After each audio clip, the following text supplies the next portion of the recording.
কেন রাতে আমাদের মাথায় বেশি চিন্তা আসে? তুমি কি খেয়াল করেছো, দিনে সব ঠিকঠাক থাকলেও রাত হলে মাথার ভিতরে হাজার চিন্তা শুরু হয়ে যায়। যে বিষয়গুলো দিনে একদমই ভাবো না, রাতেই সেগুলো তোমাকে ঘুমাতে দেয় না। আজ আমরা জানবো রাতে কেন মানুষ বেশি ওভারথিঙ্ক করে এবং এটা কিভাবে থামানো যায়। ওভারথিঙ্ক আসলে কোনো দুর্বলতা না, এটা আমাদের ব্রেইনের একটি ন্যাচারাল প্রসেস। কিন্তু সমস্যা হয় তখন যখন এই চিন্তা আমাদের কন্ট্রোল নিতে শুরু করে। দিনের বেলায় আমরা ব্যস্ত থাকি মোবাইল, ফ্রেন্ডস, কাজ, সোশ্যাল মিডিয়া নিয়ে, কিন্তু রাত হলেই চারপাশ শান্ত হয়ে যায়।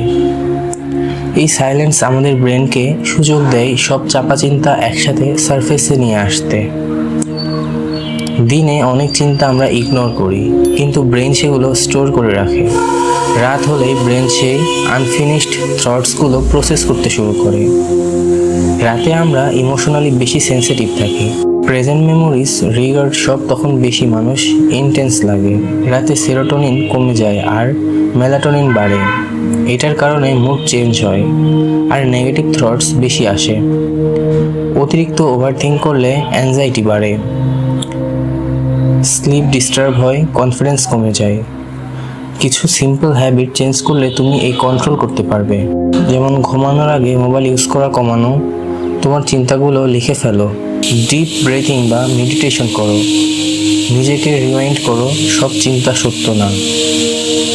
মনে রেখো, রাতের চিন্তা সবসময় রিয়েলিটি না।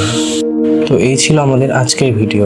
যদি ভিডিওটি ভালো লেগে থাকে তাহলে ভিডিওতে লাইক দিয়ে চ্যানেলটি সাবস্ক্রাইব করে দেওয়ার অনুরোধ রইল।